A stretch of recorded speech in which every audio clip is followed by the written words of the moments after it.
नमस्कार, मैं उजेबा और आप देख रहे हैं the India live. Samajwadi party अध्यक्ष और पूर्व मुख्यमंत्री यानी कि अखिलेश यादव कल उत्तर प्रदेश के प्रयागराज के दौरे पर थे। रविवार को प्रयागराज में एक प्रेस वार्ता करने के लिए वो वहां पर पहुंचे हुए थे। आपको बता दें, इस दौरान बीजेपी और उसकी नीतियों पर उन्होंने फिर से तीखे हमले किए हैं। वक्फ बिल, औरंगजेब, राणा सांगा विवाद, महाकुंभ की तैयारियों पर भी वो सवाल उठाते इस प्रेस कॉन्फ्रेंस में नजर आए हैं। साथ ही सरकार पर आंकड़े छुपाने पर तमाम इल्जाम लगाए हैं। जी हां, प्रयागराज में अखिलेश यादव का बड़ा हमला सामने आया है। जरा देखिए आप उनके ये बयान। प्रयागराज में अखिलेश यादव का बड़ा हमला सामने आया है। उन्होंने वक्फ बिल और बीजेपी की नीतियों को देश के लिए खतरा करार दिया। उन्होंने वक्फ संपत्तियों से जुड़ी बीजेपी सरकार की नीतियों की कड़ी आलोचना करते हुए कहा कि हम वक्फ बिल के खिलाफ है, बीजेपी सिर्फ छीनने की राजनीति करती है। अखिलेश यादव ने यह भी कहा कि हमेशा वक्फ बिल के खिलाफ वो रहे हैं। औरंगजेब, राणा सांगा विवाद के गहराने को लेकर भी भाजपा को उन्होंने घेरा है। इन मामलों को इतिहास में रहने देने की बात कही है।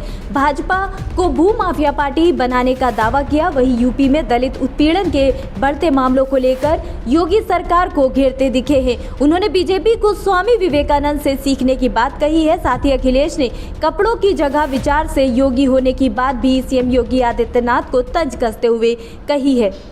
उन्होंने आगे ये भी कहा कि मुख्यमंत्री ने 100 करोड़ श्रद्धालुओं के इंतजाम का दावा किया था कुंभ में, लेकिन हकीकत कुछ और ही निकली। महाकुंभ के पार्किंग, होल्डिंग एरिया, ट्रेन और बसों की संख्या पर स्टडी अब होनी चाहिए। भारतीय जनता पार्टी छीनने की राजनीति करती है, आपसे कुछ छीन ले, उसका ये बाकायदा प्रोग्राम बनाते हैं।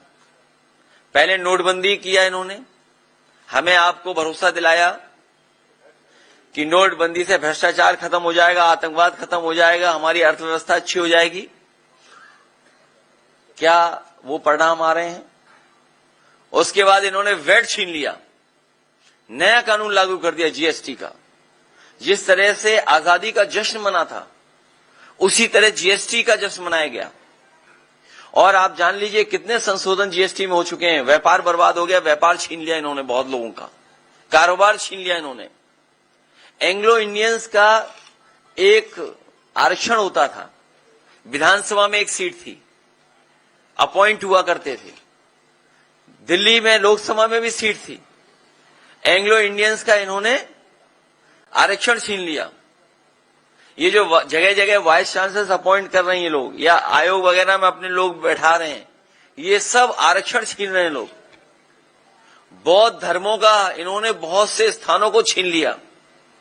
हाल ही में आपने देखा होगा, जैन धर्म के लोग पूरे आंदोलित हैं। जो सत्य अहिंसा का, करुणा का रास्ता दिखाते हैं, उन्हें सड़कों पे आना पड़ा।